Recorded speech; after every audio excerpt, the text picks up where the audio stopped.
official mixtape freestyles. I actually came there before I met Cam and them. Remember, it was me and my partner, Draft Pick. You remember? Yeah. You've been opening up doors for a long time. That was before Pro Tools too. He just had the setup in there. I had the 4-track, man. Analog, no digital. And that shit was kicking, nigga. Niggas was fighting to get up there. Had to make it happen. You know what I'm saying? Jim over here looking at this magazine and shit. I was not looking at no magazine. How you gonna throw that shit on Jim? I was not looking at no fucking magazine. Freaky was over there looking at the magazine. Hey, listen, the eyes, you can do. Your eyes can do what they want. You don't touch now. You can do whatever you want with your eyes, Kayslay been opening up doors for a minute. A lot of people seen a lot of these even before Instagram and that straight stunting magazine. You know what I mean? That's a fact. I be keeping my glasses on. Okay, nobody know what the fuck. Nigga, what you looking at? You get the Stevie Wonder. Oh, my bad. It was just in front. That's where they had it when we came in. My bad. Let me put that new shit. Yeah, you know, I might have to. That book there is just minding his business, man. You know what I'm saying? Whoever want to pick it up, you're welcome. If you ain't got no business picking it up, leave that shit right there. You got a hand magnet to it. Stunting, man. Yeah, straight stunting magazine, boy. So what's going on, fellas? Album. We got a new Diplomat album coming out on Thanksgiving. Diplomatic Ties. Fire. Yeah. We doing a concert in the famous Apollo on Black Friday. Live at the Apollo. Live at the Apollo. Live. Yeah, we're gonna light that shit up real quick. How many joints is on that project, man? We still finalizing the joints, even though we drop it next week. But we'll have it all together tonight. I'm figuring from 8 to 10 joints, but we got some dope ass records on there. First single that I just sent you is called "The Sauce Boys." We got the video out. We putting out another record next week with Belly. It's called "On Guard." We got a few features on there. Belly, The Locks, Tory Lanez, 2 Chainz. We got a couple joints on there. I ain't too mad. Okay. I hear Heatmaker's on the first joint. Yeah, Heatmaker's definitely got a few joints on there. Co-executive produced the joint with us, so it's good. It's Shout good out money. Arsonist. They day ones. Those day ones right there. Yeah, those was like our Dre. That was like our Dre. Yeah. You know, they help us with us shaping our whole original sound. You know what I'm saying? Down. You know. No, that's without a doubt. It's like going back to the future. Yeah, gotta get back to that. It's always good when you reach back and, you know what I'm saying, grab the motherfuckers like it's dumb. Because, you know what I'm saying, I feel like they the most slept on producers out this motherfucker. Yeah. They did joints for me, like on my projects and everything. Like, the niggas is super dope. They've been slept on for a minute. So. And not even they is one person, Arsonist. Yeah, but now, yeah. But, you know, before it was like it was little. it was now you see who's the last man standing. Arsonist was the one really doing the beats. They had a crew, but I think one of them was like the business end of the dude, and the other one was like the one who brought the beat. Because Arsonist, if you notice, he's real quiet. Yeah, humble. He make his beats, and real humble dude. You know what I mean? So I think he was the only one, you know, when it came to just getting on a drum machine and putting the beats together. Yeah, for sure. When you see last man standing and shit sound the same, you see who was doing all the work. Exactly. Damn right about that. That's a good theory, because you see a couple dudes that was like, you know, together. Once one left, you saw things wasn't the same, or you saw who was the true real producer and who was just the, you know, the dude there following along. Yeah, for sure. Okay, so shit, we gonna get to this Sauce joint. Yeah, Sauce Boys. First record off of Diplomatic Ties. Listen to it. It's pretty saucy. The video's out now. Shouts to everybody up in Harlem. All right. Shouts to Killer Cam. We here. Yes, let's splash. 888 Shade45 Streetsweeper Radio. DJ Kayslay, Drama King of the building. Dipset. Ashley Ray late. Hey, Ashley late Ray. That's why motherfucker got your chair. Hold that. You know what I'm saying? It is what it is. Sitting over there. He was just over there. We got motherfucking Jim Jones in the building. Freaky Zeke, Joel Santana. Okay. Dipset up here. Sauce Boys. First single produced by Heatmakers. So what's the direction of the project? Heatmakers. The direction? Yeah. Just good music. Just having some fun. Yeah. Putting some music back in the atmosphere. Hard, the boys are back at it. Oh, you know. That's the gumbo. It's a gumbo. Of course, it's always going to be hard. We don't know nothing else. Yeah. You know, we ain't slacking on that. You know what I mean? It's the same Dipset with a fresher twist. You know what I mean? We ain't trying to be outdated. We definitely ain't chasing what the youngsters is doing. So it was always that thin line that we seem to find when it comes to music. Yeah. I mean, but, you know, we got Heatmakers there. We got Murder on the Beats there. So it varies from what you used to what you used to. You heard? I mean, I'm really old school with my shit. You know how I am. You know what I'm saying? I try to keep it in my lane. You know what I'm saying? And the boom bap is there. Yeah. If that's what you want to know, the boom bap is there. there. Boom bap. I was just saying, like with the new wave and everything that's going on, man, y'all right where y'all supposed 100%. To need to be. You know what I'm saying? But I'm telling all y'all niggas, if I ever see a hair color change or some shit, it would have happened already. That should have happened in '98. Motherfucking piercings in your face. I'm pulling up. What's going on, bro? Let's have a situation. Let's have a talk. I'm pulling up. I can't even see my hair that has changed, but it's only due to age. I'm a grown ass man. My hair turned to gray right now. Yeah, that's the only color you getting right now. It's gray, man. And it's no disrespect to anybody that's doing that generation, but what I'm saying is we too old for that shit. Too old to follow into them type of stuff. If we was going to do that, we would have did that in 98, 99, 01. Seen all that colorful shit. It ain't the time for that. Face and our eyes. That's right. The clothes color is cool. Yeah, we could flip that. You could shit. do any color with that. There's a lot of things that the youngsters are doing is that we just like I wouldn't put tattoos on my face. Like it's just a lot of different things, but for them it's making sense for them. It's making money for them. And it's working. I tip my hat to them. I ain't mad at them. I love the youngsters. You know what I mean? My son come home every day pumping new music and shit like that. So you know I adapt to it quick and shit. If you notice, we always though embrace the South. Yeah. Period. And not just the South, because you got the Midwest, you got the West, but we always just embrace, like, we had an ear for stuff other than New York, but we knew how to keep it New York at the end of the day. I think just like when we did Crowd to cut you off, like crunk music. Mm-hmm. It was, kind of like, Lil Jon had the crunk, but we brought that Harlem swag, and that's one of our still, that's like an anthem for us. But go ahead. I was going to say that all of y'all collectively and individually have been really great at keeping a Harlem, like not veering off to catch a wave and do another sound just because the kids are doing or it's what's on the radio. Y'all have been very good at preserving a sound, like just a Harlem. Yeah, even when Jim went west and did the joint with Games, you kept it New Certified York. Gangster. Certified Gangster. Certified Gangster. Everybody doesn't do that though now. New York.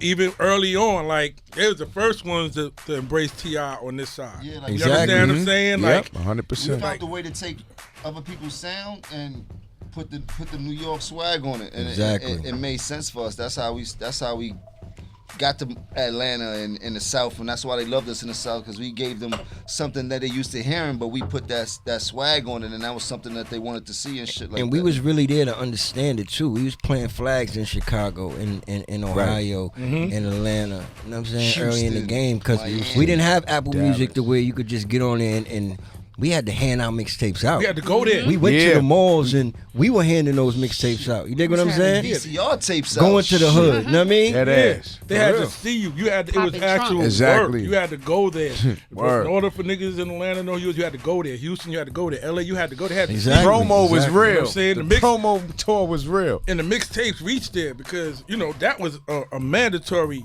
must. But in order for niggas to all the way embrace you, they had to be able to touch you. You understand what I'm saying? That's how they knew you was what you said you was. Exactly. Now that doesn't matter anymore, though. You don't have to be who you say you are. It don't. Your thumbs do it now. Because you gotta understand. I'm just only thing I'm still trying to figure out. Right? Maybe y'all can help me. Is like I know in the early 2000s, the young niggas going crazy was the kids. Those was the crack babies growing up. Right. Okay. But what the fuck is these? These are the crack babies. No. Their mamas after 12. Crack after 12. Are the ecstasy babies. This is what I'm trying to go at because these Zans, are the dust babies, the ecstasy Percocets babies, and all that. Yeah. Where did that lane? Like you understand? I don't remember that lane. No, but ecstasy was heavy in the early 01s, 02s, 03s. These are hard. These are the ecstasy babies. That was the next form of drugs niggas was taking back when in that early age. They didn't get the perks into the Zans that early. It was ecstasy was it, and then it went into the other shit. Lean the Molly came later. Remember, Lean was Lean like the was late from Houston, though. We remember Houston came out. Paul Wall and all them came out with they. Facts. And what's the name? Memphis too. Yeah. Down to there. When I was in high school, they sipped syrup down south. So that was down south, 2000s. 100%. 8 and 8 Shade 45. That was a mixture of that. New York adapted way later when it came to the lean. Like in these past few years, the New York dudes just started getting on it. I ain't gonna front. I had my episodes with lean, Percocets, all that. Like I started doing Percocets because I had issues with my teeth. You know what I mean? And I had to get my top teeth done about 3 years ago. And I was already drinking lean a little bit off and on just from, fucking with my nigga Wayne. You know what I mean? Me and Wayne was rocking hard with the whole I can't feel my face. And, I was real cool with Paul Wall. Then I got my top teeth done and the Percocets came and I was like, a lot of people don't understand it is an epidemic, but some people get hooked on this stuff not because they, want to do it. They, they get prescribed it and then they get to a point to where it's like, it kind of get out of control. Or it's like, the dude got me feeling good. You know what I mean? So it's like, and I had my share issues with it. It never stopped me or altered who I was, but it definitely got to a point to where it's like, nah, I'm doing this a little bit too much. You know what I mean? I gotta relax with this. You know what I mean? Yeah. It's wild normal though. You could be somewhere and somebody to take a pill is very normalized now. The thing about the pills that I tell people that's the crazy thing. People used to always say it's the cup, and that's why people are dying. But nobody really died from lean. Right. It's the pills. You don't have to see somebody. So anybody in here could walk out the room and pop a pill right now. You could sit right there and act like you put something in your mouth and you pop a pill. You never know. You understand what I'm saying? Exactly. So everything gets blamed on the cup. The lean is doing it. The lean is the reason why, because you see them. Oh, it's in your cup. You double cupping, but you don't have seizures from lean. You know what I'm saying? You don't have a lot of people are doing lean. They doing lean and other stuff. That? I don't. You know what I mean? Just believe that. Like, and I'm not making excuses for lean because but. They doing lean with other stuff. Like Xanax makes you have seizures once you try to wean off of Xanax and stuff like that. That's a fact. You know what I mean? Just sometimes you come in here sweating and you change, your attitude changes. Lots I wonder what it is. It's probably, I had sativa instead that day. Okay. I don't know. Nah, I'm just fucking with you. I'm just fucking with you, y'all. Definitely make you booty, though. Me too. Don't call me up. I'm just fucking with her. They have a drug division now? Leave me the fuck alone. Don't call me with that shit. Don't call me with the bullshit. Word. Y'all niggas is worse than that Peter. She just comes late fucking to with work. niggas with their mix. Y'all worse than them. Leave me the fuck alone. I've never been the one to promote that in my music, though. Like, you never heard me in my music say, you know what I mean? Drinking lean or I never, I never saw a need to do that. Like, what I would just like is if some of the New York artists would just keep some of the New York shit with us. You understand what I'm saying? So 10 years from now, we ain't got to deal with niggas saying, oh, no, this shit started over here for it started. You know what I'm saying? Because niggas love to twist history. You understand but what I'm saying? that's really about the music, though. That ain't got nothing with, I don't think nothing to do with no type of drug individually. That's just the music and the way, like you said, people following trends that they shouldn't be following, understanding that we from here, everybody got their own little thing with them. West Coast had their little thing with them. The South got the Midwest got, everybody got something different. So, and it's not about saying that I can't rap over a Midwest beat, but don't rap over a Midwest beat and become a Midwest artist or a Midwest or South beat. Like Jim said, it's a thin line when it comes to like staying relevant and staying present too. So you got to kind of like, it's just, now the game is fully changed. So you got to kind of adapt in some ways, too. You don't want to be outdated and just sounding like and not be able to, you know what I mean? You can't be out the loop. But get on their beats and fuck the beat up New York style. The way you've been doing everything you got on. Like everywhere you went, Jim, you fucked it up New York style. Yep. That's my thing. You still do that. That's my thing. Fuck it up New York style. Or you could, almost like when Jay did Big Pimpin' with Bun and them, they were so high up, where they from, that he could play on it with them the way they do it. You got to excuse that. That's a good. And like I said, the record we did, crunk music. We were able to get that crunk music, that type of beat that, was at the time being considered a crunk. And a lot of dudes was giving us flack for, I ain't going to say no names and try to say we wasn't keeping in New York. And now they the ones doing all our South stuff. You understand what I'm saying? For real. Dead ass. Nah, yo, that shit, that record, when that shit came on, it was different. When it came on in the club, it was a whole another type of different way. Hold on for a second. Warrior. Let's pop this joint again right quick. Be right back. Shade45. 888 Shade45 Streetsweeper Radio. Kayslay, Drama King in the building. Dipset in the building. That we are. New project, get ready to drop. Thanksgiving. The Apollo. 11/22. We at the Apollo 11/23 the day after. Dipset live at the Apollo. That's gonna be crazy. Dip Friday, not Black Friday. You should be getting your tickets now if you don't got them, cause Apollo.org. I strongly feel like if you try to wait till that day, you might be asked out. Maybe too late now. Maybe too late now. You gonna be a dub out there. What they got called? What they call Ticketmaster? We on Ticketmaster. Apollo.org. Apollo.org. I'm sorry. Unless you want to pay the $500 ticket fee, my man gonna have. Holla at me, DM me. I got the nice price for you. They gonna fuck around and see Flacco, yo. Yeah. Flacco gonna be outside with the tickets. Go holla at Flacco. Not Flacco with the tickets, yo. I got it for you, papi. Come for me for cheap. Spend $500 and still don't get in.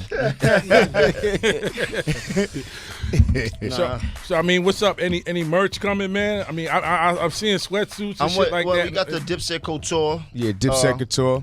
Shouts to Cam. Got a new clothing line. We've been pushing with the Diplomat logos on it. A bunch of fly shit, bunch of drip and shit like that.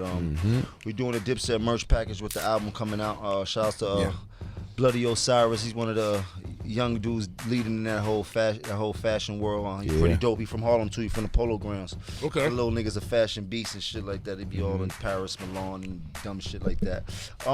We just working, man. We having a good time. We trying to mix both the worlds, man. We trying to let Harlem see us back in action and shit like that. I know it's always good to see us back in action. That's Voltron. Yeah. It's a documentary coming out soon later, but we're gonna have Well, we got the super trailer to the full doc movie. It's about 20 minutes. It drops a week after the album drops on Thanksgiving. Okay. Then in the spring we going into the Diplomatic Community 3 that leads into the full-fledged movie doc. So we working. We got a lot of work to do. You heard? And this is just the beginning. All right. Any acting roles with any of y'all? Shit. My last acting role was the shit with Irv Gotti. Shouts to Irv Gotti. I did Tales.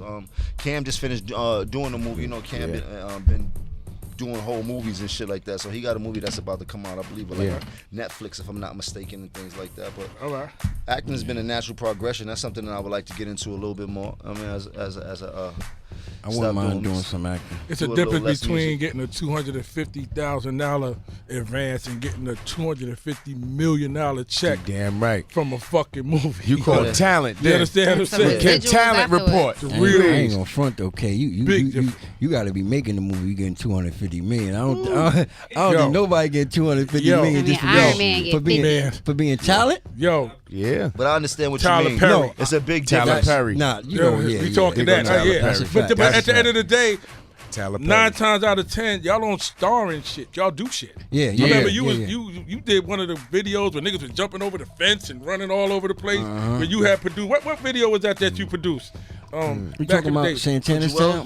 Yeah, exactly. That video was crazy. You know what I'm saying? So I was like, okay, this nigga about to be hype. You know what I'm saying? He about to be the new Hype Williams. He on his way. Jim you know he don't get enough credit, but he's super dope when it comes to directing videos, man. Yeah, so you know he got shit a good like eye. that. We just shot the On Guard video, right?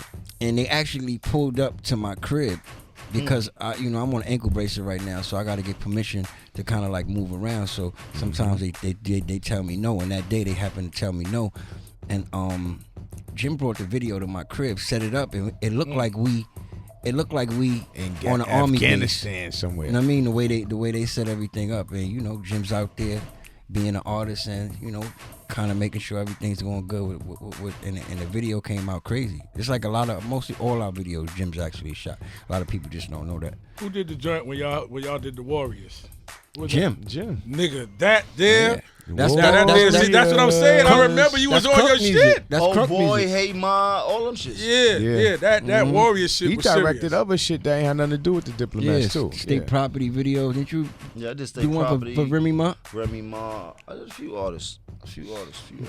Yeah. Said Hype Williams. Yeah, man. Yo, son, look, man. Let's be real. Give my boy Jim credit. Williams. Yeah. Hype Jones. That's what I'm saying, man. Like a video, man. Shit, man. Times 10. That's a whole motherfucking movie. 100%. You know what I'm saying? Like, let's go. Yeah. Time wise, Everything happens in time. I definitely been scheming on shooting a couple things, stuff like that. Like I shot a musical that see, that's the thing. I shot 2 musicals and never even put them out. Like I got one that's called Vampire Life the Feast that I shot a whole joint to, and I just got to sit and forgot about that. Sitting in my hard drive and shit like that. Sometimes I'm too much of an artist, which I hate. Didn't you film the play? Yeah, you was on Broadway, yeah, right? I did a Broadway play too, but that was more of a off Broadway musical. That was I do dope, a few, though. I do That a shit few was things, fire. man. That was fire. I got some more John Blaze shit. About More John Blaze. Get More that shit John popping. Blaze. Get it popping, Jim. 888 Shade45 Streetsweeper Radio, Kayslay, Drama King in the building. I want to thank y'all for coming through. Oh, thank you. I'm getting Kay. red flags. Y'all got. They said y'all Red got another flags. You got another 740. Y'all got. We got something to Y'all do. got. Yeah, y'all got some that's other it, interviews. right?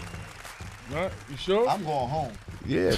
Nah, Slay, I wanted to gotta commend get you. high. These Nah, motherfuckers Shorty do showed me a interviews list. It all was like day. 740. Y'all had a. Nah, she probably just trying to Yo, get us out. Slay, I just wanted to commend you, boy, because you got me through my nights too when I was on the island. You know what I'm saying? You always kept it funky, the Drama King. Lock in. For us for years, you kept us shaking. You know what I mean? Matter of fact, Kayslay was on the cover of the mixtape, right? The first and one. we did the furs and all of that. You know what I mean? Yeah, boy. So, Kay, you know what I mean? He did the first couple, like, if First, not all of them. shit. Word. Yeah, the All of beginning. them, not all of them, Big man. salute to you, Kay. Yeah. You know what I mean? All the time. K a part of our history. Yeah, Jim you know? Jones, Yeah. Motherless Don't ever Child. forget. Yeah, Motherless Freestyle. Child. Yeah. Motherless Child. Freestyle, one of the first ones that Kay, put me That's on. what, yeah, exactly. Hey, word Motherless up. Child. Word up.